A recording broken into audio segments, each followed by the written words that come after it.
doing today, folks? Welcome to Just Conversations. Again, I'm your host today, Shaheed Hankins. Remember to always like, share, subscribe, follow. Check us out, YouTube, Facebook, Instagram. Check us out, Just Convos. Today I have Shaheed Colen with me today. How you doing today, man? Reef, Thank you for showing up, man. My God. I met this guy back in the summertime, and on the hoot. it's funny when I meet people because I know within 5 minutes if I ever want to talk to you again, as far as like come up here and do an interview. And we were hitting it in our conversation, but we were supposed to be working out, so it was like we didn't have a real good time to talk. So this is really going to be my first long conversation with him today. But in that little bit of time we had a chance to talk, I seen he was a different individual, and I wanted to bring him on here so he can get to know this audience and tell these people about some of the things he's been through. So whenever my guests come on, first thing I ask them are you from Philadelphia? Oh, for sure. Born and raised. What schools did you go to? You can start junior high, high school. So I grew up in West Philly, near 60th and Market, 59th and Arch. Okay. And my first school I went to was Daroff. Okay. Daroff Elementary, you know. I used to walk there. Mom used to let me walk by myself. I thought I was a big man. And but you know, I went there up into the 3rd grade, I believe. And you know, my mom, she wanted me to go somewhere else. Okay. So she bussed me out to the Northeast. Oh, wow. You know what I mean? That's a long route. So mom said, you know, she didn't want me to go to the neighborhood school. So I went to the Northeast to an elementary school called Fitzpatrick. Okay. Fitzpatrick, and at the time it was near Franklin Mills Mall. So I went there, 4th and 5th grade, great experience. It really gave me catching the bus by yourself every day or something? cheese bus, yeah. Cheese bus? Yeah. Okay, so you got bus. Okay. Yeah, okay. I got bussed out. Sheesh. I mean, I know every day you get home like dark outside. No, you know, not every day, man. You know, I guess we get out of school about 2 or 3 o'clock. I'll probably get home about 4. Yeah, okay. Going on 5. You know, like we're still out. It was cool though. Okay. So I went there elementary school, and you know, it was cool. It was a great experience because at an early age, it gave me insight to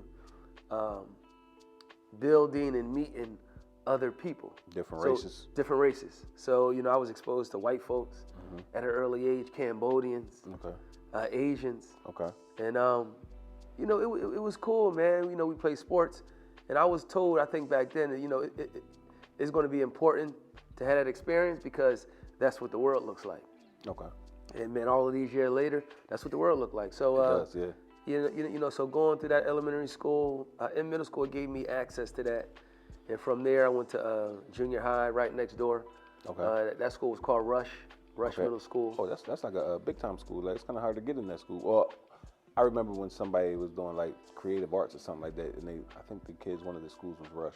Yeah, I think Rush now it is one of them type creative art school. And you know, I used to, and at that time, at Rush, I met Kevin Hart. Okay. Because Kevin Hart was going to that school. Okay. In high school, I went to George Washington.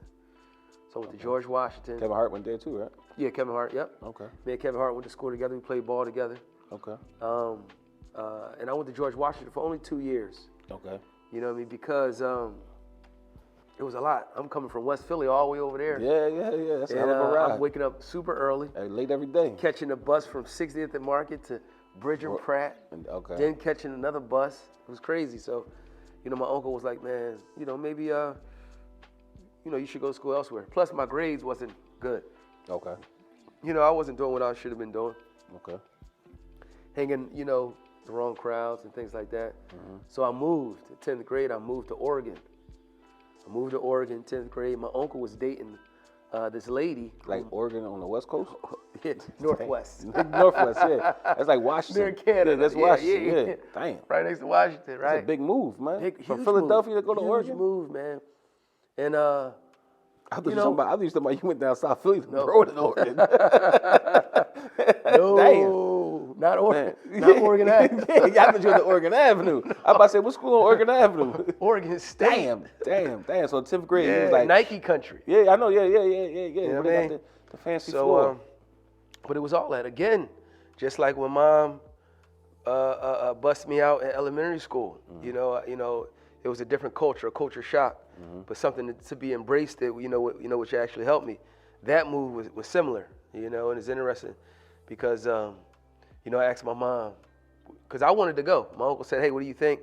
And I'm going to go my uncle fed whatever he says because he was the one that was the. He was the father figure? Or? He was my father figure. You know what I mean? He was my role model. He's my first role model, my first mentor. He was the one that come from where I come from, struggle, and basically, in the hood, made it big because at an early age he was working with Eddie Murphy. Okay. So late 80s, he started working with Eddie when Eddie was huge. Okay. Right? So he was the one that made it. Okay. You know what I mean? So whatever he said, and he always did a lot of great things for the community, gave back, took the kids in the neighborhood on trips all around different states, different countries, right? Bus trips to New York, to DC, to Georgetown games, to Sixers games, St. Joe's, Villanova. You know what I mean? He was really into the community, right? So whatever he suggested, I was on it. If he says it, it's a go, right? But I asked my mom, and my mom, she let me.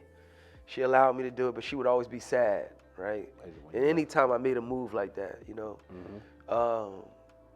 But I did it, you know, and it worked out great, man. The school that I went to was a college prep high school. Okay. It was in a nice community right outside of Portland called Lake Oswego. Okay. So Lake Oswego is a city, is a real. You know what's crazy, man? These names is irritating the hell out of me. Because no, the reason why I say it's gonna sound crazy, right? But like from Fitzpatrick to Oswego, right? Because when you go into like New York, upstate New York, that's the name of town. Oswego is a town. Oswego. You know what I mean? St. Fitzpatrick is the name of the nuclear power plant. And I just get to thinking like these people so important. How they get all these names all around the world? But that's just me on my Black Power shit. But go ahead. No, that's good. That's crazy. Yeah, I know. But I could walk to school if I wanted to, man. Okay. And that was a sharp contrast from. Man, shit, taking 2 hours to get to school. Yeah. And I was playing ball, you know what I mean? I was starting. What was it like out there? Like, was the air different? Oh, man, the air was different. It was clean. It was clean air, right? It was fresh. And you had time to just clear your thoughts. Oh, clear your thoughts, man. Great Northwest, man. You talking. A lot of weed out there, too. Greenery, forests, waterfalls. You know what I mean? Nature. Big nature place, man. And it was dope, man. Now, I come from living in the hood and single everybody family on top home. of each other. Everybody on top of each other. And then I'm living in a $300,000, $400,000 home, 2-level. Okay. You know what I mean? Just me and Miss Alice with the cat. Garage. You know what I mean? 2-car garage. It was beautiful, man. Now was any black people out there though? Sprinkles. A little bit. Sprinkles. You know, in my school, you probably had 1,100 kids. Of that, maybe 5 black folks. Yeah, 5 black folks. And you know, maybe 1 or 2 black folks that I can identify with, coming from where I come from. Damn. You know what I mean? That I have. That didn't make you homesick? Oh hell yeah. Okay. Hell yeah, man. I know that. Oh man, but you know what? Shit, that's. You fought through it though. I fought through it. But every time in the summer, when it was summer break, man, I'm getting the hell out of here. I'm getting the hell out of there. But you know, that I look back on it, man, it could have been a mistake too.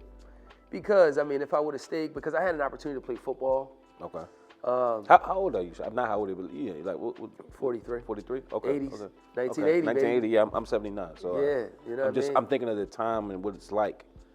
Because I mean, I'm quite sure it's probably more blacker out there now than probably. Well, you know, I don't know. Yeah. I mean, that's Lake Oswego. So Lake Oswego is probably a upper middle class area. Okay. So you had a lot of athletes that lived in that area. So I went to school with one of the Morton's kids. So Morton, he was the quarterback for Denver Broncos years ago. I think maybe in Kyle Morton? Not Kyle, maybe in the 70s or 80s. Oh, okay. So I went to school with his son. Okay. I went to school with Larry Steele's son, Kyle Steele. He played with the Trailblazers. Okay. You know, back in the 70s. Okay. And you know, some other athletes' kids. So it was a place where they would live. The Dunleavys. Right? I played against Dunleavy in high school. Oh, wow. But they all lived in Lake Oswego. Okay. So it was a great environment, man. You know, I get to say when I look back on it, like, damn, I had the best of both worlds because I come from the neighborhood, right? Grew up with all of that and how it goes. But I also got the taste of that. And you like the taste of that better than the taste of that. Absolutely, man. You know which one you like better. Oh, absolutely. You know what I mean? Yeah. And you know that. So you know what to strive. That's what you're gonna strive exactly. for. You're gonna strive for that taste. Exactly. You're like, man, I taste this. I want this. I want this. I want this life. You know what I mean? I want this life. This is what I want to create for myself. And I always told myself that. Okay. Even before I moved, because of my uncle, seeing that lifestyle, you got to understand, he had me around Eddie Murphy at a young age. Okay. All of the stars. in Los Angeles, getting on flights in the Hollywood Hills, in the mansions, being on the set of the different movies, going to different parties, and just being around that lifestyle. Like, wow, yeah, I want that. That Ferrari, that Lamborghini, I see So you ain't racing down the street. So before you seen the Dope Boy with it, you saw the people in Hollywood with him way Absolutely. before. Yeah, I never seen a dope boy with it. Okay. You know what I mean? Never seen a dope boy with it. Yeah, they had nice cars, but not the Ferraris Not the and Ferraris and Lamborghinis. Lamborghinis, okay. You know what I mean? So when I got a taste of that with the palm trees, I was like, wow, I want this. You know what I mean? And, okay, fast forward a little bit, now I'm in high school and I'm in this surrounding and I'm hanging out, with these type of folks. Okay, yeah, I want this lifestyle. Okay. You know what I mean? And that is something that pushed me that direction. Okay. You know what I mean? And so while I was living out there, my uncle and the lady, they broke up, right? But Miss Alice, man, she's such a godsend, man. She let you finish out yeah, school? man, she let me finish out. She took care of me, man. She gave me allowance. Dang. She just treated me amazing. Let me. I learned how to have drive kids? out there. Did she have kids or no? She didn't have any kids of her own. Okay. But the young lady was her stepdaughter. Gotcha. She was married to her father. Okay. Right? But she taught me how to drive. I got my driver's license. She had this old Mercedes-Benz yellow with the drop top. She used to let me drive it, but they broke up. So now, the young lady that my uncle was dating, she had a new boyfriend, right? And, we would talk. And he was an executive of, I think, Kraft at the time. Okay. You know what I mean? And I told him, man, look, I just want to make money. What should I go to college for? And he mentioned finance, marketing, finance. And at the time, my whole goal was making six figures, right? And he said, hey, if you go this direction, you study this, you have a good shot, right? And that's what I did, right? What college? I went to Howard. Howard University. So you were graduated on the West Coast, Northwest Coast, and then you came all the way out that DC to Howard. As soon as I graduated, you got a lot of frequent flyer miles, man. As soon as I graduated, I was out of there. You was flying on planes before TSA and all that. You was flying on planes where you could actually just walk up to the plane, like not walk up to the plane, but you didn't have to go through all the metal detectors and all that. Yeah. No, I don't think I was around. Yeah, first time I was on a plane, I guess I was like 6 or 7. Yeah, so I'm saying, you've been on planes for a while. Yeah. So all right, so boom, now you're going to Howard. So what is it now? So now you was around these white people. Now you all black now. All black. You know what? But they a little bit of sprinkles of some other people, but but you know what? Is I mean, of course, it wasn't no white folks, but guess what? It was the best of the best. Yeah, the best black of us. Yeah. It's like the smartest. They call it the Harvard. They call it the Harvard of HBCUs. They call it the Mecca. Yeah. They call Howard University in DC the Mecca, the Mecca of black education. So I'm interacting with, you could have the sons of royalty from Africa, well-to-do families from other countries, high net worth individuals, the children of doctors, lawyers, whoever, coming to Howard, and you socialize and you mingling. So it's a lot of familiarity, right? A lot of the same things, a lot of the same goals and aspirations of life that you around. Yeah, the one that look like you now. Yeah. Before you was around a bunch of other people that they was wealthy, but they didn't look like you at the Correct. time. So now I'm around us. Your peers. Yeah, your peers, that are wealthy. Very the family wealthy. Yeah, but also, this is the first, I believe, well, not the first generation, but also I'm around people like me that come from West Philly, right? Yeah. Maybe grew up in single parent households, but it's like first generation college students. You know what I mean? So we got that. So, we're educated, we're intelligent, we know what we want, but we also come from the hood. Okay. So we got a mixture. So, I'm going to school with a lot of those folks too. Okay. You know what I mean? And the experience there was, what did it open your eyes up to? Oh man, the experience there, all of the rich history, the legacy of black scholars that came before me. W.D. Boys, Booker T. Washington, Felicia Rashad. Of course, you had, so many other people, dignitaries, so many people that came and come back to Howard to talk and to speak and to invest, to fill your cup. It was just amazing. You know what I'm saying? It was amazing. And plus, Howard is known for what I wanted to do. I wanted to work on Wall Street. So Howard is known for a school that you go to recruit. Okay. The top You know what I mean? Yeah. To top black students to work on Wall Street. So that was dope, man. And it wasn't too far from Philly. It wasn't too far, too close. It was right there. I mean, we in Washington, D.C. Yeah, so Chocolate City. Right? Yeah. Hey, man, it was all that. Okay. It was a great time. So you got out of there 4 years, or you was like? I got out of there 5 years. 5 years, didn't Yeah. Okay. I didn't take a year off, but I got suspended for I think a semester. Okay. And that kind of set me back, man. But I was focused to make it happen, to stay. Suspended, but you was focused, huh? You was going to school with Kevin Hart and getting bad grades, huh? You was real focused. I tell you that, but you was a focused individual. Bro. I definitely was focused because you knew what the goal. You knew what the goal was. Exactly. It's just you wasn't going to take the conventional route. It's just about navigating how to get there. Okay, you know what I'm saying? Hey, man, look, all of us don't walk that straight line. No. And it's not about that either. No, it ain't about that. Actually, what makes life interesting is turns and twists. Exactly. Yeah. It's all about that. You know what? Because I sit here and talk to you now. I would rather it that way because I mean, in the process, you learn so much. Yeah, you learn what not to do by doing dumb shit. You learn what not to do. You know what I mean? Yeah, of course. Yeah, you know what I mean. But it builds character, it builds growth, wisdom, and it creates a story and a testimony that now, you have something to offer. Okay. Right? You can add value because of the route that you took or the route how it happened, and you persevering and getting through it and still getting to the end goal. You know what I mean? So what year you graduate then? It's got to be like what? I finished in 2000. I finished in 03. Okay. But I don't think I actually graduated until 04. Okay. Because you got to wait. If you don't graduate on time, you got to wait for the other semester. class. Yeah. Depending on when you graduate, if you owe money, I get you. You got to pay it off. So 04, boom. Now you're coming out. Now you're an adult. You have your education. You have everything right. Degree in finance. Where do you first start to go over the first hurdle? Like, what's your first? Man, well, I would say, a big hurdle for me was when I was still in school, man, and I got suspended. Okay. I was like, talk damn. about what you got suspended for, or? I cheated.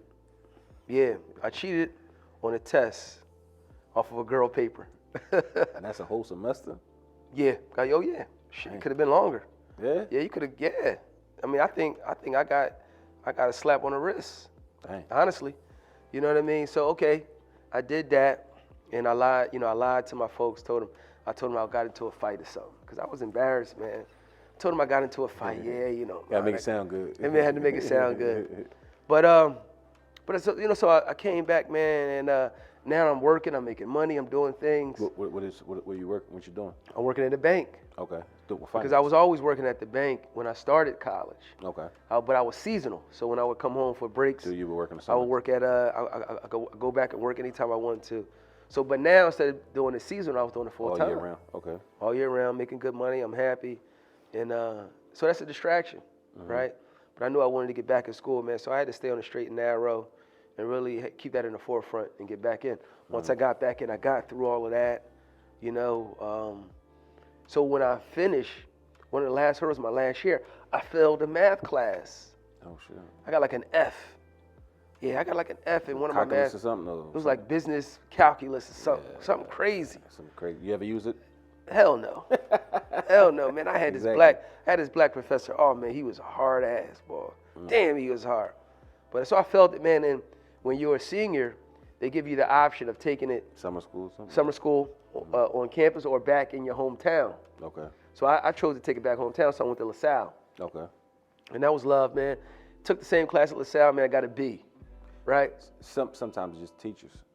Absolutely. And when I was in high school, me personally, man, I failed math every year in high school. Now I'm in math science magnet. I failed math every year. This is no lie, yo. Right. But this is and they stopped summer school because I go to school. I went to high school 92 to 96. So okay. That's when they stopped free summer school. But Temple had a program, and because I was in this math science program, I would go to Temple. And I don't know that this black lady, man, she hated me and I hated her. We didn't like each other, man. She had it out for you, yeah, like we just like it's industrial psychology, man. Like you meet people sometimes and y'all just not going. The energies, yeah, and it just ain't vibing. So I fell, but I go to Temple the 9th grade year, passed the jump. I mean, I get like flying colors, like a high A. Even got an award, right, for ranking like one of the top students. So I'm like, damn, well, if I could pass this shit in 4 weeks, and I'm telling you, we going through it's vigorous. They pushing it on you like every day is a test. So I passed that without a problem. But every time I went in there and seen this lady, man, I just hated it. So in geometry, dog, there's no lie. The next year I got in geometry. And she would always, because when she's supposed to be teaching math, she would go and break out in a sermon about like how this and that, and you need this and need that from her. So whenever she used to talk, that's when I started smoking weed. This lady, no bullshit. This lady, I would just come to this lady. Blaming on her. Yeah, I got blaming on her, dog. I'm just saying, like, I would go out my way to let her know I didn't care about nothing she was talking about. So I would just come in her class, smelling like a pound of weed. Damn. And I just sitting there, and while she talking, my eyes be all red, and I just be like. So when I go take this is how dumb you are as a teenager, though. When I go take my final, I don't know nothing. I'm looking at this shit, it's like Chinese to me. So I don't know nothing on there. So I sat right there and I wrote on my final, you think I ain't gonna be nothing in my life? You crazy. I'm gonna make way more money than you. I mean, I'm talking her. Wow. I'm you rebutting. Heavy. I rebutted everything she ever said to me. Damn. on this test. And I'm talking about you was super high. I'm talking about I wrote my whole life out to her. Like, I was like, you make $40,000 a year. I know I'm gonna make more money than you. Her name is Miss Matthews. I'm sorry, I was young. I gave it to her on this joint. But it's crazy. So I'm like, when I did this, I'm like, I know there's no way they're gonna put me back in her class next year. Come there again next year. Right in there. I'm in her joint again. So now I'm sitting there and I'm like, well, when they gonna say something about this shit I wrote on this test? Right. So we get right back into 11th grade. I ain't paying attention. Come back and smell like a pound of weed every day. Damn. I'm just in this class like, I hate this lady. I went to University City. So I'm like, you went to uni? Yeah, I went to uni, third floor. so I'm sitting there, I'm like, man, I can't stand this lady, man. I don't even know why they got me in here with this lady, man. So Algebra 2, we sitting in there. I ain't picking up nothing she's saying. I ain't hearing it. One day she was like, Mr. Hankins. I'm like, what's up? She's like, I read what you wrote on that paper. She was like, it's quite entertaining. She was like, they need to do a psychiatric test on you. Something wrong with you. Right. But I'm like, and I didn't know she had showed some of the girls in that class what I had wrote. So they all think, it was like, this boy over there crazy. Like, not like, you know what I mean? Like, I ain't care. Like, no, you keep telling me I'm a loser every day, man. Like, yo, we here for math. Let's talk math. Right. Like equations. I ain't got time for all this what I'm going to be when I grow up. You don't know me, lady? Like, right. So yeah, man, like they had called my pop on me, man. It went down, man. But I say that to say, man, like all that math that she was trying to teach me, we don't use it. Really didn't use it. But it's funny, when I got to college, I saw how I played myself. Because when I got to college, as I'm going into, learning math fast in those crunch programs, you're gonna miss a couple steps. So even though I could crunch it, now I get to college and I got white math teachers, and we ain't seeing eye to eye neither. Like he talking that talk, and the first thing they did was that they wanted to tell me the history of math, and I didn't hear not one black person, no Imhotep, no nothing. First thing he went to some Greek people, and I'm like, no, that ain't the people that made math. So then from there we hit it off wrong, and but because of that though, because of my shortcomings and always going through a crunch course instead of learning the whole thing, I missed some steps. So now I'm at the point now where math is just letters and exponents. And I'm like, oh shit, this is different. You know, it's interesting. You talk Imhotep, man. Recently, I learned a little bit more about Imhotep, man. Okay. From the men's group that Rock got. Okay. Is a guy that comes. Okay. That's his name. Imhotep. Okay. The father of medicine. Yeah, the father of medicine from Africa. Yeah. From Nicetown, man. It's my guy, man. But I call him Tep. But brilliant guy, Imhotep, man. Okay. Brilliant.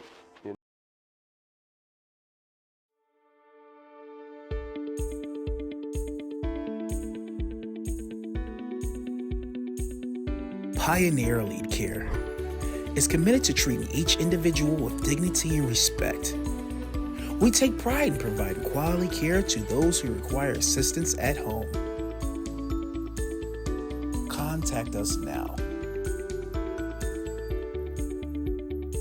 Excellence is our standard. Excellence is the rule, never the exception. PioneerEliteCare.com. No. Yeah, so like I said, man, I had my own issues, like my own, like I didn't see the first couple years of my life. I went to a small private school, Black John, where you your confidence as a black human being was made right there. Every day you knew who you was. Slavery, you didn't learn about slavery till after you learned about your greatness. So you learned you was great, then you learned about slavery. Build that confidence up. Yeah, so do you know that slavery wasn't who you are? Slavery was a point in your life. So just like when I go through bad, if I'm broke is not who I am. If I'm having a bad moment, it's not who I am. It's just a moment in my life that I'm having that I have to get over. You don't attach it. Yeah, I don't come from that. Right. You know what I'm saying? I made a lot of mistakes in life, you know what I'm saying? But I don't let that define me. Right. You know what I'm saying? So it's like how you said with the cheating joint. So right. We get a little bit off track, but no, you know, right on track, man. But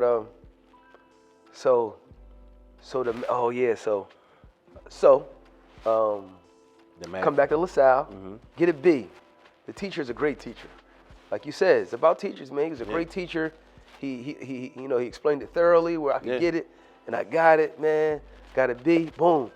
And I didn't really have any prospects in terms of jobs. No? Coming out of finance, huh? No, you know. You didn't think like Wall Street, Merrill Lynch? I did, but no way in or something? I was putting out the resumes and stuff, but I wasn't getting no calls back. You know what I mean? I mean, your name and, Shaheed, Shaheed on the resume might have been your first joint. You know, sometimes that. and I learned it from a black woman. No, I'm serious. I learned that from a black woman. She was saying like those ethnic names work against you. Not saying I would change my name. My name is Sharif by birth, but it's just sometimes you know what I mean? Because you. I've heard that. Yeah, you'll see the person that gets it. They can't pronounce it. They throw it to the side. Yeah. Now, it could be Washington Vikishnickles. Right. But they could say that, but Sharif is just too hard. But go ahead, you putting resumes Man, out, nobody so answers. yeah, you know, internships, I wasn't getting it. So the first job I was actually, there's a couple things. First job, I was working on campus at LaSalle in the computer room, making $6.25 an hour. Yeah. That was super humbling. Super humbling. I'm like, shit, I didn't pay $50,000, $60,000 for this education. I got all this debt for $6 an hour. I mean, I'm making what? So I was doing that, and then I was working. My grandfather, he owned a bar at the time in Southwest. Okay. Wanda's Lounge.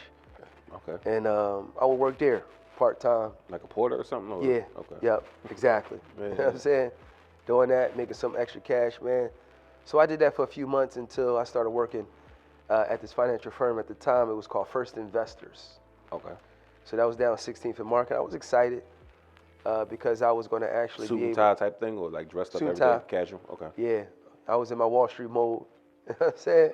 How much you making an hour? Huh? How much you making an hour? It was eat what you kill. Oh, so okay, you only straight commission. Oh shit! And you gotta buy suits, Jesus. Yeah, I mean, but you know, hey, you know, of course, being a business major, I had suits. Okay. You know what I mean? Because we had to, you know, wear suits in school. For whenever you're doing. Because I was in a business school, so we had to dress up like that in school and get the etiquette on that. You know what I mean, Howard. So that was nothing, man. But and you know, one of the benefits that I could get by working with First Investors was straight commission. I figured that I know some people who got some money, right? Or I can be some people, but I can get my your uncle, my Series 6 and my 63 license. Okay. So I was working that angle, getting my licenses. That that for me is valuable. Is money. It's value that I can put on my resume. That down the line, it'll pay me. So I did that, got my 6 and 63, which allowed me to help people invest in mutual funds and variable annuities. Okay. So I got that, and then I just hit the streets and start talking to people in my neighborhood, start talking to the single mothers, right? And at that time, I was really talking to them about Roth IRAs, what I talk about now, and insurances, education accounts for their children. Because I had an experience of going through college with debt, with $60,000 debt, with having to pay myself, work, right, to pay. So I'm like, damn, it'd be a great thing if the parents, if the mothers, and plus I was bitter, right, because my mom didn't put away no money for me for school, books, anything. My dad wasn't around to help out, so I'm a little bitter. So I'm like, yeah, let me talk to the single mothers that I knew from the neighborhood about this, about how they can set their children up right now while they're young. They can start putting money away for them now. So when they're 18. How was the reception when you? It was a great reception. Over? Yeah, it was a great reception. It's just that, of course, like in our Neighborhood, just the money wasn't there. Not a lot of expendable. You know what I mean? So, I was setting up monthly payment plans or monthly investment plans like $50, $100. Right now, to me, I mean, of course, I'm not making no money off of that, right? Because I only make money off of big lump sums. And that's really not going to grow in the big scheme of things over time because we only talking $50, $100. But what I saw, it was a start. Start. And it was education. It was someone not having access to this information, but now through me, you have it. Now you know it. Now you know what to do and what you can do. So I felt good about that, right? And at this time, not only am I doing that, I'm working at UPS. Okay. I'm working at UPS. The one at Willow Grove? Nah. By the airport. Okay. And I'm working, 11 to 4, 11 to 2 in the morning? That shift was rough. It's a hard workout every day. Yeah, bro, I'm waking up in the morning. I'm aching, my back is sore, and I got to go into the office. So and I was there for the benefits. So 6 months, I lasted for 6 months, enough to get my benefits, and then I left, or I got fired. I don't know which one. You don't even know what happened. I don't know. I don't want to see another box. It's hot. I don't want to see it ever again. Oh my God, man! I had to ask to go to the bathroom. It was the worst. Damn. I had to ask to go to the bathroom, man. That's crazy. That's different. That's different, bro. That's crazy. So I had befriended a couple black guys at the job that didn't work with me, but they worked across the street at PNC, because on 16th and Market. Yeah, big ass PNC right there. You know what I mean? The headquarters down there, and I was working right across. Okay. So us being not that many in that area working in finance, of course we came together. And I guess about that fall, they were telling me, hey man, we got positions available. I'm like, nah man, I don't want to work for no bank, because I had already been working for a bank for years. Yeah. That's not the direction that I saw myself in, because I wanted to do investments. But now you're going to a bank with people with money, and you could help them steer the money. If you look at if it went like that, you know what I mean? Yeah, but my thing was, nah man, I don't want to do no checking and savings accounts. Yeah. Because that's a part of it. Yeah. And I didn't want to have anything to do. I didn't want to see no checking, no savings accounts no more ever.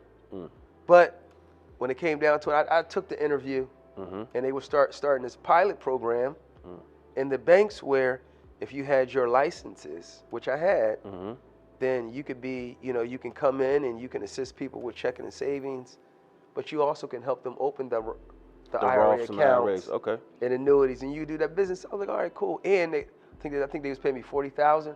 I was like, oh yeah, I need this. I need that 40 ball. I need that 40. Yes. I went from not wanting to see another bank to yes. Where do I sign? Where can I start at? So I did that, man. I did PNC for about a year. I was working in 4th and Tabor in Alany. Okay. This had to be in 05. That's a small ass branch right there. That's a very small PNC. 4th and Tabor? Yeah, 4th and Tabor, yeah, I know. Yeah, I worked in there, and I worked there for about a year, man. I was getting into it with my manager, female.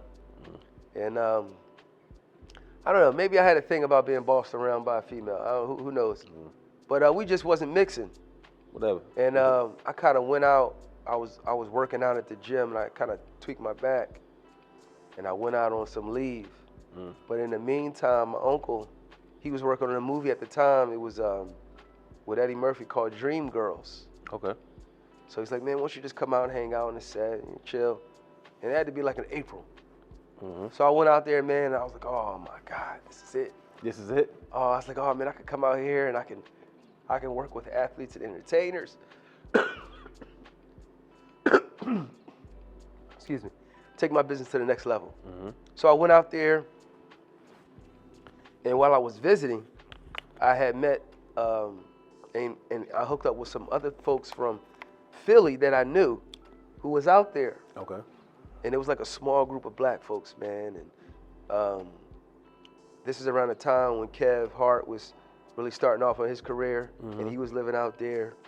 Other folks from Philly was out there, man. It was just some folks from DC, and it was just like great vibes. You know what I mean? And I was like, man, I can see myself coming out here to see what happens. So that was April. I went back to Philly, and I think I gave myself 2 months to get some things together. I lined up some interviews with different firms, Bank of America, U.S. Bank, all these different financial firms. And I said I gave myself 2 weeks to see what can happen. I went out there, and maybe in the first week I had about one and a half offer. Okay. And it was for more money. I was like, man, wow, this is maybe a sign. The job I really wanted, I didn't get because I didn't wait. I think I was just too ambitious. Yeah. I was going in the office and saying, Got it. You're going like a rapper. I'm about to bust a freestyle. Yeah. You on that Philly And, shit. the thing is, the lady, the hiring manager, she was from Howard too. But I think I just overdid it because I was rushing. Too ambitious. Ambitious to work against you. I was rushing it. So I just took the offer that I had, which was from U.S. Bank. Okay. So I started working for U.S. Bank, man, doing the same, and they actually was starting the same position. Same pilot program. The same pilot program. Getting paid more. Paid more, of course, but the you know, cost of LA, living is more. cost Yeah, of living is more, so yeah, it was about the something. same. I think they was giving me 50. Okay. You know what I mean? Okay. So I did that, man, and but around this time, this is when I first got into real estate as well. I bought my first property Where was that at? in May No, I'm saying where was the property at? in West Philly. Okay. Yeah, bought my first. It was a 3-unit. Bought the first one, and it was great, man. You still got it now? I still got it. Still got it, man. Okay. I borrowed the money from my aunt. I didn't have no money. I just had okay credit. So I borrowed like $3,000 from my aunt. She had just sold her house, so she had some bread. And I told her, look, I don't need to spend it. I just need to show it. Yeah, got to be in my bank. Yeah, Yeah, but I did need to spend it. So she gave me the 3, and I had to use it for closing costs. Did you get it back to her? Gave it back, yup. Gave it back. But that allowed me to buy the first property, man. When I bought it, I made $2,000, right? I had $2,000, so I was like, wow, this real estate thing, I like that. How old are you? I was 25. Okay. 25 at the time, and That's all, like all the 2006. units is rented out. It's like 2006 then, I think. This was 2006. Yeah, it's like 2006. Yep. Yeah. Yep. May of 2006. Yep. I'm getting the timeline. April. Probably was April of that's- 2006. That's when it was like the Wild Wild West. That's when it was the Wild Wild. But It was on the end. It was 20. Yeah, it was. I know. Believe me. I Yeah, know. it was the Wild Wild West. You're right. So I'm laughing because Crazy. Because 2006 is almost like 2020. So 2006 was the first time it was like whatever. So You buy a house one month, the next month it's worth triple. Yeah. So but in 2020 is the first time I seen it happen again. With 2020 to 2021. But What, again, real estate? Yes. Okay. Yes. Where the market was acting so absurd, it didn't make sense. Correct. I was too young to know that 2006 was a blimp in the matrix. Right. I thought that was the going rate. So every deal I did, 2007, 2008, I was just going all in. Like if I was in the casino, I was just putting all the chips. All your chips in. Every time. Right. And so then when you do it twice and it come back, and every time it's like, you know what I mean? That rush. Yeah. So my last move was my worst move, and I did it. And because I was having success in 2007, when I'm watching, like I'm a guy. I wake up in the morning. I watch the Today Show. I watch the investment shows. I even read the little. CNBC. Yeah, I watch and I read the little lines. little ticker, I read ticker because sign. that's the most important thing. Yep. I'm reading all that shit, and I'm like, they keep talking about markets.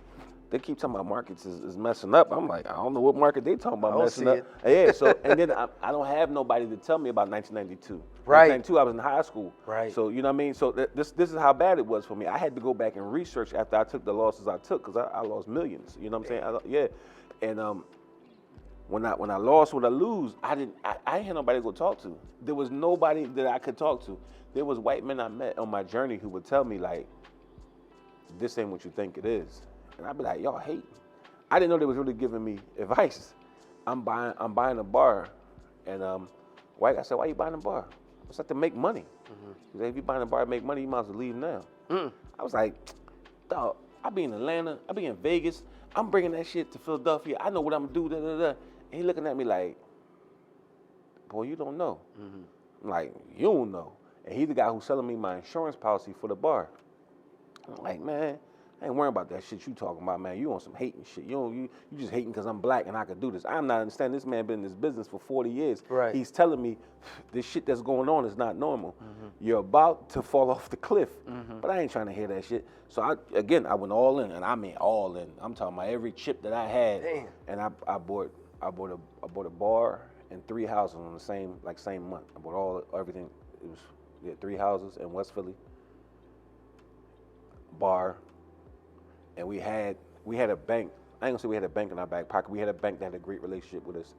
So I had a hard money guy that I had a great relationship with, and I had a bank that I had a great relationship with. So back then, you just hold it.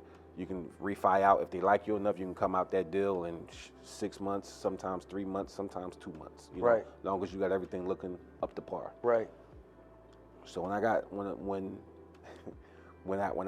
finally spent all my money, I'm on an elevator, man. I can remember like it's yesterday. I'm on an elevator going up, and back then cell phones didn't work on elevators. But somehow, some way, the call come through my phone from the bank that we had great relationship with, and then call and tell me, yeah, it's our last day in business, so we won't be doing that deal with you, and good luck. I never felt what it felt like. Yeah, your heart like I was, there's no lie. I'm on the elevator. I'm like this on the elevator. And it was a lot going on with somebody I was on the elevator with. They was telling me something. I was like, I can't even hear them talking to me. Because I'm like, my fucking money. like, you know what I'm saying? And it's like, my brain just going like, it's like the part of the movie where the guy really about to bang out. And I'm going through it right now, and I can't believe this shit. I'm like, I just lost everything. I ain't lose it all, but I don't have no more liquid. All my liquid gone. Gone. It's gone. I don't have no liquid. And I'm sitting there, and I'm hyperventilating. I've never been a hyperventilator, but I'm just like, how did this happen? And I'm like, just get me off this elevator. I get off the elevator, and I'm just sitting there like, fuck, like what I'm gonna do? What I'm gonna do? Like, you know what I mean? So of course, the first thing you do, you start going to all the other banks, they're like, no, you should never got these loans. Right. They're killing me. Why dog. did you do this? Yeah, everybody. What made you do this? And I'm telling them, like, I can make the payment. Look at me, I can make the payment. I'm telling you, I'm paying 18% on $350,000. All you gotta do is just give me 7%. I can make this shit with my eyes closed. And what year was this? This is 2008. Damn. Yes. 18%. I'm paying 18%. That's why I laugh. Yeah, that's why I laugh when everybody be talking this bullshit. I was paying 18%, which is similar to back, that was 92 or 88? Yeah, so 18% was hard money. And then you refi out the hard money, it gets dropped down to like 9, 10, 7. For conventional. 7 was a great percentage. That's why when everybody crying now, money's money, man. Like you just gotta know what to do. How to with make it, you know exactly. what I mean? You got to know how to work it. So like I said, man, I went through a rough period, man. Like I can remember like it was yesterday, man. It was one of those moments when I probably talk about a lot of podcasts. Like, dang, he always talking about that shit, but I'm just looking at those years because I remember what 06 looked like. What 06 looked like, yeah, bro. And look, at 06 when I had bought that property, I had been trying to buy maybe for about a year, or I had been seeing the wild stuff that was going on. Yeah, no in doc 2005, loans. No doc loans. Hearing about it. Somebody buy a property in 30 days, it gets a praise for double. I'm like, wow, are you serious? Trying to get in on deals where someone is in foreclosure and I'm taking over it. All of that, and it doesn't go through. You know what I mean? So when I finally got my joint, and when I got Vines, I talked to a couple guys. They advised, don't do it. You're paying too much. I did it anyway. But you know what's funny about too much? This is what you always gotta remember. Too much in 2006 is super cheap in 2020. Super cheap. Super cheap. Ain't it funny? Super cheap. Super duper cheap. Yeah, listen, man. Right. I overpaid for a property one time, $25,000. The property's only supposed to have been $25,000. The guy added another $25,000 in the price. I didn't care if it was a triplex. So I said, fuck it, $50,000 don't matter. Because we had our own construction company, it didn't matter to me because in my mind, it's like, man, no matter what, we can get this joint up and running for less than $50,000. Right. So my LTV would be at 80% or something. You know what I mean? I'll take an LTV, a loan to value at 80%. It's not that bad. That same property now is worth 4 times that. Exactly. You understand what I'm saying? And that was my thinking too. Because, when I got into real estate, or what wanted me to get into real estate was ownership. Long term. So I was thinking like, damn, I'm working. I love what I'm doing working. Finance, oh man, I really enjoyed that. I really enjoy learning how to make money work for me, how to work smarter rather than harder, and helping people with that information and creating a certain lifestyle around money. Money just intrigued me. When I was in high school in Oregon, I really got into the stocks because in one of my classes, it was a game that we played called Stock Market 2000. This was in '97. Where the teacher gave everybody, he set us in groups of 3 or 4, gave us a fake $100,000 and told us, here's a paper, go What you invest gonna into do? some stocks, right? So once we had that lesson out, it was over. That's what I wanted to do, right? So fast forward, real estate, I was like, well, man, real estate, I'm just doing it because I had started reading some books. My grandfather suggested it's a good thing, and guess what? 2005 was happening. Yeah. And all of this real estate It stuff. looked like it was falling out the sky. It looked like money You was know what I falling mean? out the sky. And Yeah. I'm like, well, okay, well, look, I could just do this. Be a long-term thing. Maybe, 10 years years from down now. the line, I could give it to my children or whatever. You know what I mean? But I'm not worrying about it for You me always got somewhere to necessarily. lay, you always got somewhere to lay your head. You know what I mean? So I'm like, well, whatever. I don't care. Like it was like they said I paid 30, maybe 30,000 more than what I should have. I was like, I'm not tripping because it's going to be long term, right? So I did it anyway. I still got it, and I think it was a good investment. You know what I mean? It's worth more than what they were saying you was overpaying for. Absolutely. Yeah. Yeah. So Yeah. it's that part of it. That's the part I love about it. The longer you hold, and that's why like I'm not a day trader about stock. I hold everything I do is buy and Buy and hold, me too. I mean, I'm That's a my professional. strategy. Yeah, buy and hold. Now the younger guys I deal with that I do business with, they are stone cold. If they buy a house, they flipping it and buying it. Yeah. You know, if they Yep. buy some stocks, they day trading. Right. And I get it because they're young and they like they're ripping and running. It's what you're around. So let's just say when I was around some friends that was scholars. I was around some friends that was hustlers. Around some robbers. I was around all types of friends. Right. I knew that I wanted money, no matter what. I knew I wanted money. My pop did pretty good for himself, but then he divorced from my mom and it sent my life on a crazy path. Right. What, from the divorce? Yeah. Really from affected you, huh? Separation. It's a lot. It's a lot to go with it because it's like in my opinion, in my most humbling opinion, it wouldn't. If you looked at my family now, you wouldn't believe it because if I said it, you'd be like, and you knew who some of the people in my family was, you'd be like, well, shit, everybody like they got money, but we talking about like 30 years ago, everybody ain't had money. We was that family, even though we may have cars, we all lapping it up. Like, so, back in the day, ain't nobody put on seatbelts because everybody had sitting everybody lap. There wasn't no seatbelts going on back in the day. You know what I mean? All that shit, little kids is like the same way, you know what I mean? Like 1984, you know what I mean? We all get the, you know what I mean? Roll that window down, like, and please don't stop nowhere. You know what I'm saying? South Philly rolled through the stop signs. You know what I mean? They had them big cars, man. Yeah. So, now, and everybody does. I think everybody, it's like, so back then it was rare that somebody would even have a car in the 80s. You know what I mean? Some people would have. So if you lived on a block with 40 houses, maybe 20 cars would be parked on the block. Right. It was not like now where if it's 40 houses, 80 cars. 80 cars. Yeah, it's not. You got 2 cars per house. Yeah. But in the early 80s, when my mom and dad together, we got 2 cars and one in the back. And this is in North Philly in a little development on Marvin and Diamond. Okay. So what I'm saying is that, like, you go from like having whatever you want, having it your way, right, to put that shit back, yo. Yeah. Yo, they don't It ain't go like happening. that. They don't go like that. And nobody ever told me that to go like that. Like, you know what I'm saying? I thought it was supposed to be like that all the way out. Oh, right. So when that happened to me, the shock of that happening shock. to me, you know what I mean? It did a lot. You know what I mean? Like, it just, it was adjusting to that. You know what I mean? I was angry. Like, I was mad. Like, nah, fuck this, fuck that. Like, you know what I'm saying? So, yeah, that really, like, changed me, and it made me say, I would chase that feeling. I chased that feeling of my 5-year-old, 6-year-old self. And that's how I learned how to get bread. Like, I learned how to, like, I'm gonna get some money. Like, I don't care what nobody else say, I'm gonna get money. So I would study what everybody doing. Yeah. I see you doing a robbery. You come back from doing a robbery. I know, all right, if I do a robbery, that's 7 years. If I get caught, or 7 to 20, depends on, you know what I mean? You might get a 1 to 3 if you got some money, but 7, I've seen everybody getting like 7 to 20, right? And y'all come back with $300, I'm like, nah, that don't make sense. Right. So I'm looking at that like, I ain't doing that shit. Right. You know what I mean? Then I'm watching the hustlers. I see all the hustlers, and I'm watching them as they starting to get bread. I'm seeing what everybody do with their bread. I see people go shopping. I'm like, okay. And I see people start going to J Street, falling off. Mm-hmm. So one day you top draft pick, everybody love you because you bring everybody money back right. And all of a sudden, you ain't, in less than a year's time, you went from being the golden boy to ain't nobody fucking with you. I said, okay. So stay away from that syrup shit. Stay away from all that shit. So as That syrup. yeah, and that I'm not syrup talking was about that heavy. rap. I'm not talking about that rapper syrup shit. No, I'm talking about back that in the J Street. 80s. Yeah, that J Street shit. Yeah, that shit. Early '90s for a lot of my guys, like early '90s. I can remember when my dad was on the streets, late '80s. Mm-hmm.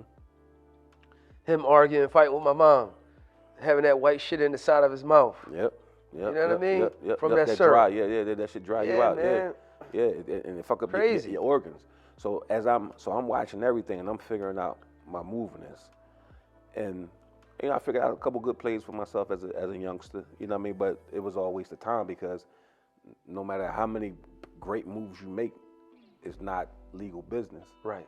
So you could make some great moves, but one mistake starts you way back over. Right. And I see like in things like real estate, even if you have a bad day, or even in the stock market, you still have what you started out with.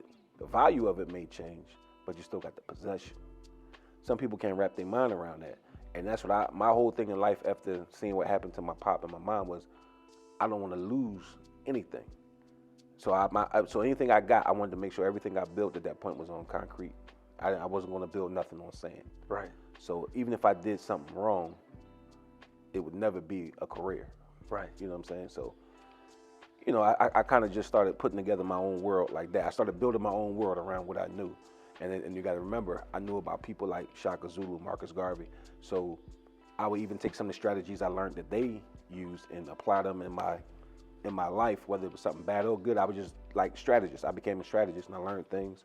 And I would watch things, and it made the people older than me take a liking to me because they're like, damn, this boy be paying attention. And that's what propelled me to different things in life. You know what I mean? Yeah, man. You know, when I hear you talking, man, I'm hearing financial literacy. Yeah.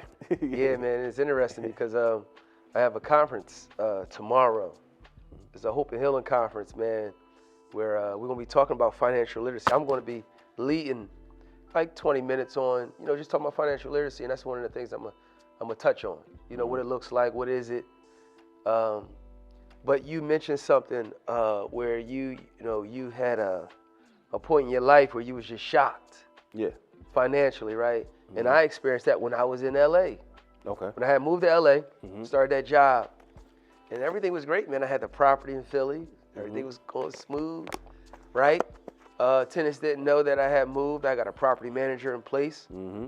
Money every month. Oh yeah. And I'm working, making money. I'm living in at this time I'm living in West LA. Okay. Now West LA, I think I was living off Sepulveda and Overland, which is. If we talk about Philadelphia, what kind of is that, like a mountain area? Or is that a North Philly? Is that the Badlands? What kind of area was West LA? I can't compare it because I was living.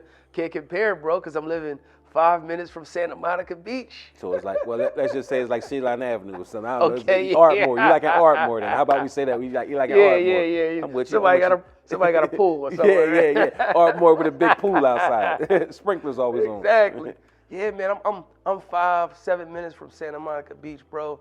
I can wake up 4 or 5 in the morning. I go to the beach and watch the sunrise. I'm walking on the sand. Tuesdays after work, I'm going to watch the movies outdoors on a pier, on a promenade.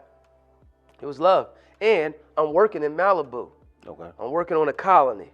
So I got KG and his wife coming into my bank. I got what's the girl?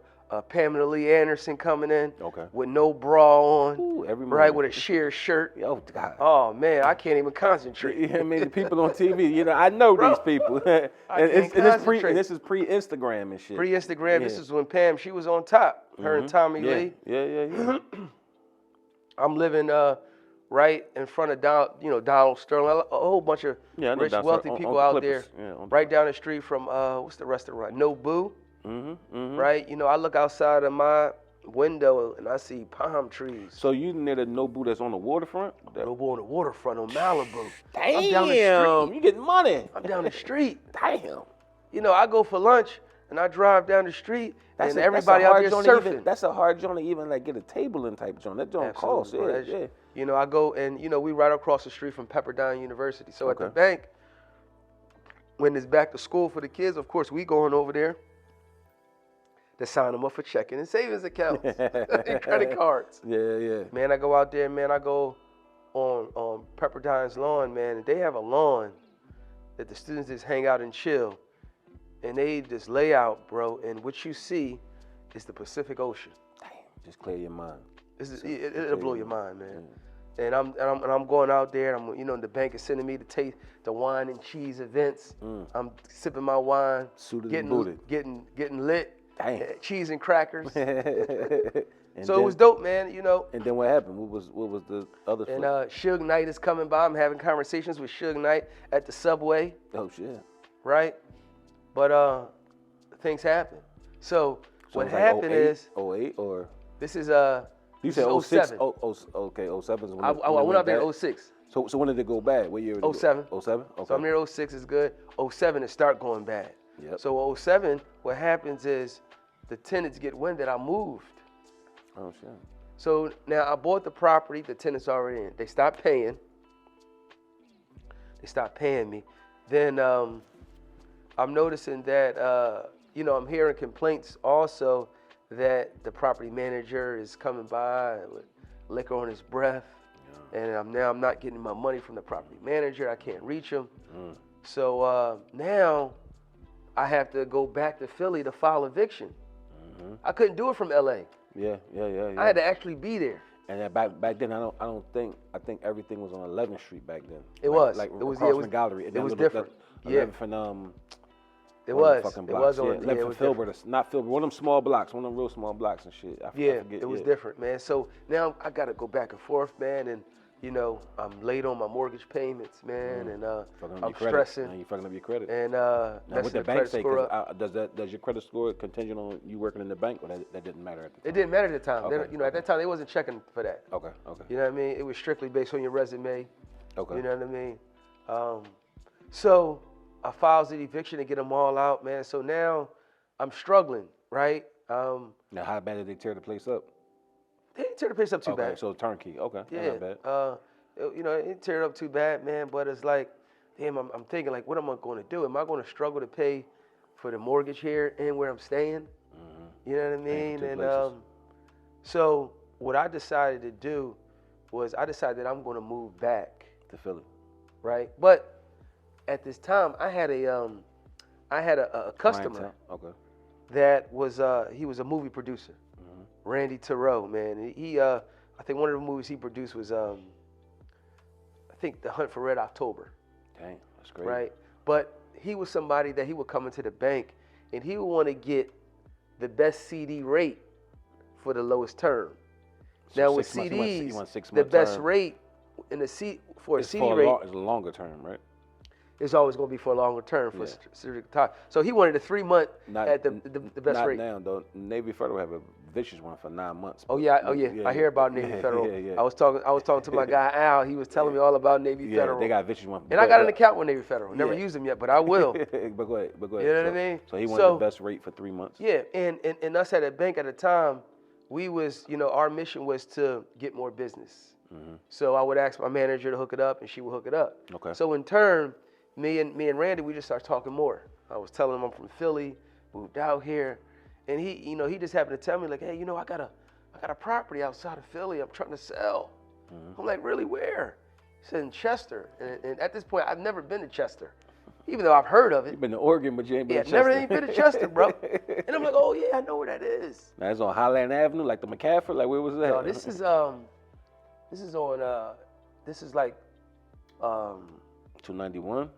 right, right off of 95, right across from Widener, on the other side of Widener.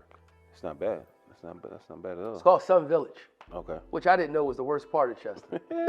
I don't know. The McCaffrey is different, man. Highland Avenue, the McCaffrey is something different. No, it ain't got nothing on Sun Village. I got properties around off of Highland. I'm talking about back in 2000. I used to manage property. out there. Okay, back then, yeah. That whole apartment complex right there. Right, yeah. I used to manage that. Okay, I heard about that. I'm gonna tell you how fucked up it was. The board had 2 Jones. Said I was managing, going out there getting the bread every month. There's a new eviction, right? Mm-hmm. White boy so frustrated. He said, "Reef, just take them. You can have them." You can have them. I said, "I don't want that shit. I'm so fucking dumb." He was so burnt out from real estate. He offered me 2 buildings in the McCaffrey on Highland Avenue, Right. And then he offered me a property on Van Pelt and Diamond. He said, "Just take all this shit." Take them. The property on Van Pelt and Diamond, $20,000, all he paid for. The two quads, Oh my God. 2 quads. Wow. I said, "Nah, dog, I don't want that shit." Because I didn't think real estate would ever come back to this Exactly. This is 2008, 2009. You can't buy nothing, man. When I tell people these stories, they don't understand. Like the banks cut the faucets off from 08 to 2012. You couldn't buy Nothing. shit, yo. But I'm sorry. And well, right. It was ways around Yeah. it because, and we'll talk about that. So Randy, man, we talking. So one time when I had to come back to Philly to go to court, landlord-tenant court, I went to see the property in Chester. And of course, I didn't know it looked good. It was a corner property. It was all brand new. Everything was new. And I was like, yeah, Randy, I was so desperate wanting to, it's like I couldn't afford not to do it. I had to. I got to figure it out. I got to figure it out, man. Look, I'm moving back to Philly. I ain't got no money. At this time, I'm sleeping in my car. I'm sleeping in my car on PCH, Pacific Coast Highway, because I gave up my apartment. So damn, no more Nobu and all that shit. Hell no. I'm driving by it. Dang. That's about it. And I'm sleeping outside of it at night. Damn, it's crazy. Right? So, but I got a plan though. I'm cool because I'm making money. Still got my job. What the fuck And you I figure it out. and I know I'm going back. How you wash up? You go to the gym or something? Well, out there they have outside parks. Oh shit. They got outside parks where they got bathrooms, they got showers. Oh shit, like on. You know what I'm saying? Okay. Or I go to my job in the morning. Get there early before Yeah. everybody. You know what I mean? You figure it out. You know what I mean? That's some hardcore shit. But that was during the week because my friends, they lived in a valley. Okay. So North Hollywood, which is about 45 minutes, an hour away from where I'm working. So I couldn't afford to go back and forth every day. Okay. I could only afford to go there on the weekends. Friday, you know what I mean? I get my Little Caesars pizza, $5, and I go straight there. That's how I get my hair cut. That's how we was with the spicy chickens when I was fucked up. We get the spicy chickens from Checkers for $1. Get 4 of them joints and then $1 for a fry. But go ahead, you got your $5 get pizza. the pizza, go back. You know what I mean? I share. Man, get my hair cut, man. We chill, take my showers, man. But that's how it was on the weekend. So I built this relationship with Randy. I said, Randy, man, I can get a loan, but I don't got no money. He said, don't worry about it. So Randy, he actually gave me 10 grand. First time I ever seen 10,000 in one time. And I put it in my account. I swore. They was gonna snatch it. I used to look at that account 50 times a day. It got so crazy that when I got transferred out of Malibu and I went to work in West Hollywood office, the manager at Malibu was like, yeah. She said, oh yeah, we used to get concerned because we would notice you go on the computer checking your account all the time. Yo, I swear to God, bro, I'm looking at my account at 10,000 every 2 seconds. It's crazy, right? A lot of people see, of course now it don't mean nothing to you, right? But you got to think about what just happened in the pandemic, right? So in 2020, every Shaheed that ever existed, man or woman, saw $10,000. Man or woman. Man or woman, seeing $10,000, and in their mind, I'm rich. See, it's like, I seen my 10,000 when I was probably 15 years old, very young, right? But the problem I used to have was just the opposite. I'd be going to these banks from real estate, and I got real estate when I was 20 years old. So I'm going to these banks. You got your first property at 20? Yeah. So I'm going to these banks, and I'm going ahead with checks for $40,000, $40,000, $60,000. They don't want to cash my shit. Excuse me. Dang, that was crazy. They don't want to cash my shit at all. Every black teller don't want to cash my shit at all. They don't want to touch it. They don't want to touch it. And this is before the fraud, like now. This is pre-fraud. They don't want to touch it. I got to get to the bank manager. They'll take my check, especially with credit unions. They'll take my check. They'll hold my check for 14 days. And I'm sitting there like, yo, I got people I got to pay. I got a payroll. I got a job I got to keep doing. This ain't that type of check. They stopping my payroll and everything. So when on the third time I'm going to a closing, I tell the boy, man, yo, y'all got to come out with something better than this. I said, y'all keep giving me these checks. I said, I'm having a problem. He said, no, we just do your shit on a wire. I'm like, wire? I don't know what a wire is. But we just wire. We said, wire it be in a couple hours. I think at the latest a day. I'm like, what you mean? He said, go right into your account. I'm like, what? So now I'm gonna get my wire now. So he said, no matter what, when the wire is in there. It's in there. I'm in the bank. I'm going in the bank now. I need 20,000. It ain't gonna happen. No black person would touch it. I had to sit down with the manager. Yep. At that time, hell yeah. You couldn't get it. So then, talking with my partner, he said, man, you should just wear a suit, man. So I put on the suit going there with my glasses and shit. I would get my wire money when I got my suit and my glasses on. I said, what is the catch me if you can bullshit is that this? make a difference, bro. Yeah, suit and glasses, they would give me my money, yo. But if I go in there looking like, I'm going Like this? because I was going to work. I had my work clothes on to go here and work with my guys. Right. They would not give me my money, yo. They would not. I'm like, Mrs. in there. I can't. Right. That suit and tie thing makes a difference. Make a lot of difference. I mean, shoot, That's why the Yankees win. Everybody looking at the stripes. The pinstripes? Yeah, the pinstripes. That's man, going to Howard, having to dress like that, working in finance when I was at the job, dressing up every day. It just makes a difference versus how I dress now. You know what I mean? I would remember then when I was accustomed to wearing suits and dressing up casual, shirt and tie. Yep. The reception that I would get from people. Totally different. And sometimes when I'm dressed down. Yeah. But when you dress up, man, it's a totally different vibe. When you got a suit on, man, they let you indoors. They ain't supposed to let you in. They just don't, because they don't know who you are, and they don't want to get in trouble for offending the wrong person. Right. And you got to think, I'm young. I ain't got none of this. Right. Skinny. I'm skinny face and everything. They looking like, who is he? Right. Who is he? Like, you know what I'm saying? They're like, he ain't no rapper. He ain't no athlete. Like, why is he coming here getting paper like this? Right. And it really used to freak the banks out. But then after a while, I started just going to the same one. Right. And it was like, when I used to go in there, I'm getting all the waves. They Right. knowing my name. Yo, they know your name. Yeah, they know your name. They call you by Mister. Yeah, Mr. Hankins. And I'm young. I'm extremely young. That cracks me up like they calling me Mister. Yeah. But that was a like a 2-year process I went through with those banks. And then when it was on, it's on. But when you lose it all, you lose it all. They don't No know more Mister, huh? Yeah. Everybody putting their head in like, wait, fucking Yo, with it's him. crazy. It's crazy, man. I just did a deal and had a large amount go into an account. Maybe last month, a couple weeks ago. And of course, at this particular bank, the business banker, of course, get right on the line. Of course, that's what they train to do. Yeah. Right? They see a big deposit, large deposit, new account. Okay, boom. Call them, offer them other services. See what they got. Any products they got. Right. Yeah. So, because I had acquired my grandfather's bar a couple years ago. Yeah, we talked. You know what I mean? But I'm not, I'm not running it as a bar, but it's still there.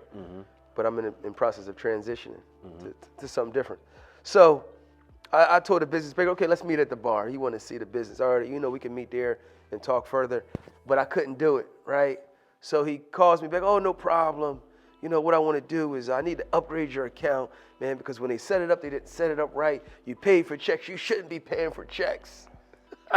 And I'm like, oh, thank you. I mean, but I'm laughing. Who writes checks? I'm laughing because of the service. It's all about the account. It's all about the money. The money, because once you get a certain money, it's a higher tier you go. So So I was laughing at the type of service you get when you got money, man. Yeah. And it's a fucking it's interesting, man. That's our life, because in life, hey, when you have money, you get treated different. But what's the sad part about money that nobody Relationships. understands? Everything, you get treated different. But the sad part about money is if you ever had it and lost it, when you have it and lose it, you learn money don't mean shit. Because when you lose money, the way you get back money, it ain't by money. It's the relationships with the people that you cultivated when you had your money. I agree. How was you when you had money? Did you help anybody? I agree. Did you even help the right people? Because sometimes you can help everybody, but it don't mean you help the right people. I agree. And you know what I'm saying? Like it's money don't mean shit, man. Like I feel sad for people. It's a tool, and you gotta use it. It's a great tool. It's important. But it's not worth it to kill my brother. It ain't worth it to steal from me.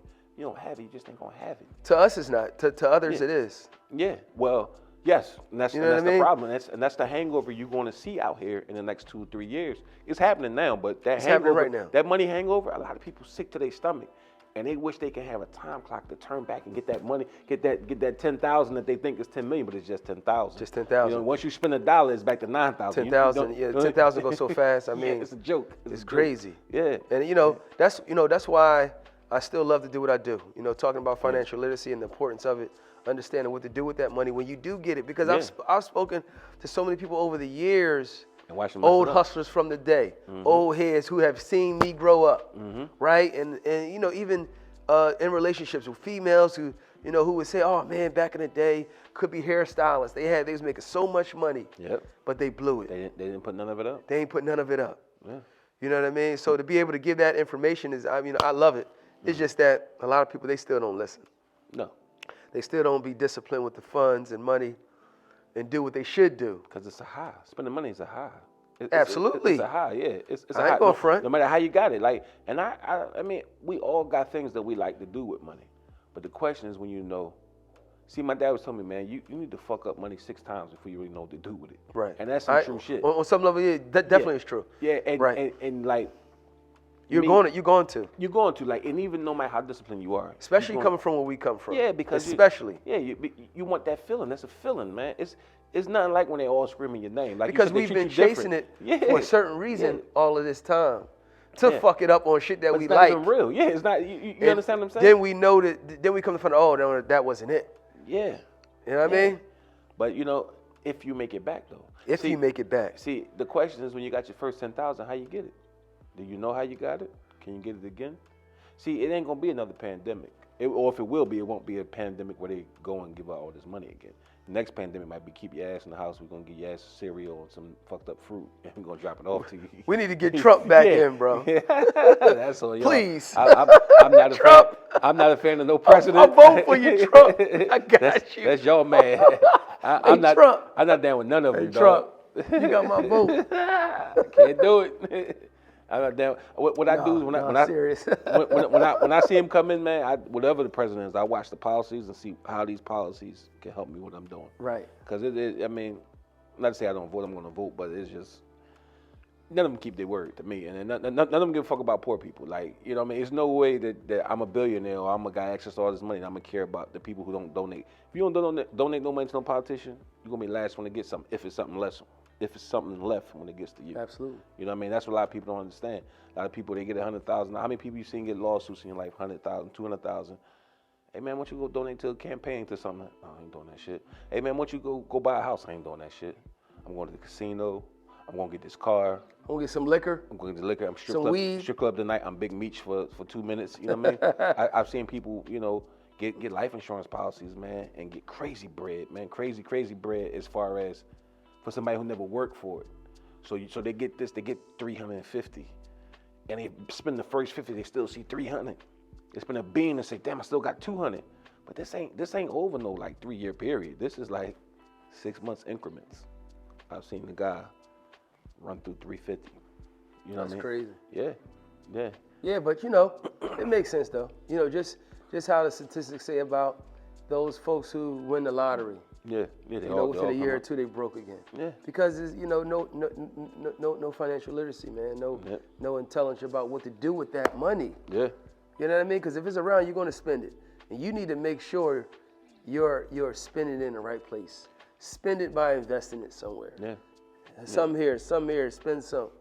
Have it working for you. Different vehicles that that where that money can work smarter rather than harder. And that's always been my thing, man. When I was growing up in college, man, I was like, my thing was, damn, my mom working hard, my grandma working hard, my grandfather been working hard. I don't want to work hard. Whatever I get. I want to work smart. How can I do that? How can money do that? Yeah. Invest it in the market because it has a great track record. You know what I'm saying? It's like real estate. Invest in real estate. Has a great track record. You know the sad thing about people, man, like even with sports teams, even like the Cowboys, like the Eagles. So when I first got into investing, I had a shitload of money, right?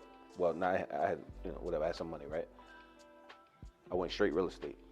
See, if I would have known, I could have diversified. I could have went real estate, and then when the real estate money come back, I could have went market. I could have really diversified it. And I always tell people, man, the biggest mistake I ever did was when I bought that bar. If I just would have bought Amazon stock when I bought that bar, the same, I didn't buy the bar cash. The bar was $330. You figure to buy a bar back then, you got to put up at least 60-something thousand. You got to put something almost a bean. Why was that investment so bad? The bar business? Yeah. At that time. You play basketball? Yeah. You make a half-court shot, it's pretty decent, right? You've made a half-court shot in your life, right? No, that's hard. You never made a half-court shot? No. I can't even play. I made a half-court shot before. Oh, you made 3 point. Absolutely. Before, right? I was that guy. Okay, so listen, and I'm not talking about I ain't talking about no regulation. I made a half-court shot. I'm just talking about fucking around the court one day. You go out there and you shoot a half-court shot. Yeah. Well, when you shoot that shot, it's 50-50 is gonna go in. Right. Maybe less than that. So in the bar business, every night is a half-court shot, and even if you make 10 in a row, When you start missing, you missing. You're missing. Bars are made for people that have money that need a tax write-off. That's what bars are made for. So I'm glad I made the right decision. Yeah. So not to run that bar. what I'm telling you is that, like, what it takes. We young. Now, if you have an old head crowd and they consistent old head crowd and they come in there, they spending all that shit. That's good money. But older people, think about it. You don't get old by being done with your money. So how much more is this older person gonna pay? How many times they gonna keep paying $7 and they can get the bottle for $15? How many times? You older, you smarter than that. At some point, around the 50, 60-year-old age, if it ain't a young girl in there with some nice titties lying to them, you know what I mean? They ain't gonna keep doing it. So would you say in today's climate that a lot of these bars that you see are being advertised are not making money or not being profitable? Or just like rappers don't make money, just like athletes don't make money. Did you hear what Joe Smith said this week? He made $60-something million. He got 18 million of it after taxes. You understand what I'm saying? I was like, goodness gracious. That's not the first. Like, if you ever watch a lot of these podcasts, you'll see. I was like, that's crazy. This shit is all smoke and mirrors, man. All this shit is smoke and mirrors. These fucking rappers that talk all this money shit. I'm not saying they didn't get money. What I'm saying is that the life expectancy. Once you get this money, now you've been to LA. Now I'm getting your accountant. Now I'm getting your business manager. So, and now y'all siphoning my money. You see what happened to Tim Duncan and Kevin Garnett? They money got siphoned out of them. Yo, they put them Tim dudes, Duncan, KG, yes. Yeah, they put them got dudes took on, into the cleaners. They put those dudes on allowances with $40,000 a month. Shit, with me, I'm great. He great too. But not only is he spending $40,000 a month, which is only 10 months is $400,000, so it's about $500,000 a year, $480,000, right? Plus your per diem from playing basketball. So anything you want, pretty much anything you want. But you're getting $20 million a year. So you thinking they putting this money away? No, they investing it with their home. They got a construction company with a fucking landfill. They never built nothing on. You want to know what they was doing? A lot of those guys' money. You remember 8th and Market one time was supposed to have Disneyland down there. They kept digging up the ground and putting the dirt back. Digging up the ground, putting the dirt back. Every time, this one happened, this one happened. These are those jobs where they steal these guys' money. They make it like the job starting. They put all their cousins on there as the bosses and the workers and all that shit and giving them crazy salaries. And then all of a sudden, bankrupt, job lost. Family got paid. They take the money, they run off. Who getting burnt? The investors. Who's the investors? Well, this one guy who ran all these guys' money, who had access to all their money, convinced all of them, we're going to build Disney World in the middle of Philadelphia. They went for it. I'm telling you, dog, this shit is real. Like when these boys get burnt, so I'm not saying that they don't make money. They make money. These bars, they have moments. Actually, every bar get a moment, half-court shot. Right. But you ain't going to make 100 half-court shots in a row. You're not. Bars only work if they're vertically integrated, meaning that you have to have it like Apple. The biggest, best-selling alcohol that's being sold in that bar, you have to make it. Well, we're in Pennsylvania. Liquor Control Board, you can't make your own liquor. Correct. You can do it in New Jersey. You can do it anywhere but Pennsylvania and Utah. So I took a deep dive on this shit. Like, I know this shit like the back of my hand. You can have a great kitchen. Great kitchens work. Great kitchens, good bar, good food, entertainment is great. But when I had my bar, when we did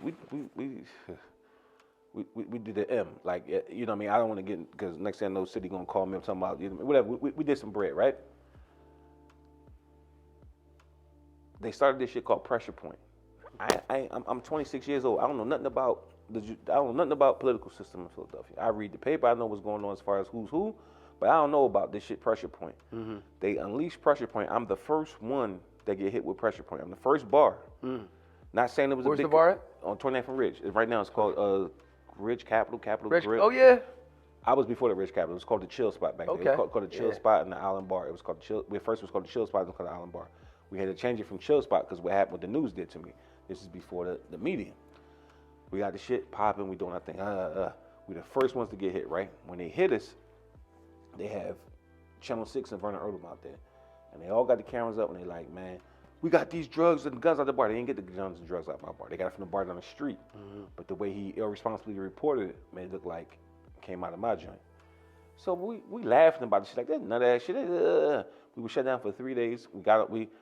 Even us being shut down, the dudes that shut us down, they all got fired by the city 2 years later because they found out that the dude The dude for the city was making you use the electrician that was his friend that was giving him the kickbacks. Like, this shit was deep, dog. Yeah. But nobody gets compensated for this shit. They just like, oh, yeah, we fucked y'all over. Exactly. Go away. Nobody ever says, you know, hey, man, we sorry. We know we let that dude fuck y'all. Y'all fired him.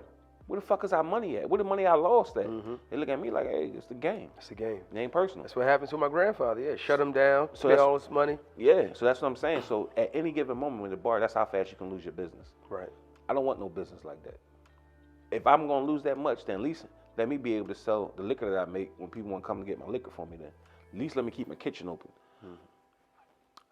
For the hours you put in it, for the hours I put in that motherfucker every day, I was not getting $10 an hour. I wasn't even making $10 an hour for the hours I was. Because you got to be there. You got to be there. Grandfather always told me that When you the second one to see your money. Yeah, on every aspect. Every aspect. Yeah, every aspect.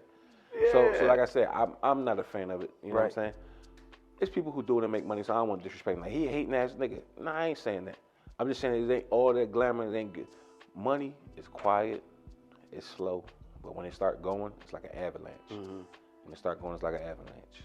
And like I said, if I would took that same money and put that money in Amazon stock back then, I'd be about $4 or $5 million up right now. Easy. But what I was saying is that nobody was around to explain to me, hey man, stocks and real estate go hand in hand like twin brothers. You need to do both because it's all about holding and equity and things appreciating. I understand that shit, man. Yeah, you know, and also some of the old guys though, what I've noticed, man, they really just believe in one. Like some of them are. Yeah, that's the problem. Some of them are only invested in stocks or only invest in real estate. That's the problem. Yeah. You know what I mean? But it's a great conversation, man. Yeah. We done went way over time. We did. Yeah, way over. Yeah, we way over. Okay. Just tell people how to get in contact with you if they ever want to get into. Then we didn't get a chance to talk about that life coaching, the exercise, and everything. Like they do a great thing that they do. What's yours every Sunday? I know y'all do a run like the run. Yeah, the run. Every Sunday. It's like Art museum. Yeah. At 10 a.m. We meet in the Waterworks parking lot. We run a good 2 miles just to stay active, just to get out there and do something. So it's free. Just come. You know what I mean? Come get active, work out, and stay healthy. So we do that every Sunday. I know you do something like Herbalife. Herbalife, yeah. I mean, Herbalife, anything Herbalife related. My IG is Chi-Town_, right? Anything financial related. You got questions. You want to set up a free consultation. Information is Financial Fitness LLC on IG. That's Financial Fitness LLC. So it matters mutual funds, stocks, bonds, life insurance, wills, trusts, the whole nine. You can DM me there. Financial Fitness LLC. All right. Well, it's Sharif Hankins. I know you're going to say, what the hell was this episode about? This was two guys catching up with each other, finally getting a chance to have a conversation. I hope you like it. I was very entertained. Take the jewels out. Don't make it personal. Thank you very much. Remember to like, share, subscribe. Thank you very much for your time. My guy. All right. See you on the next one.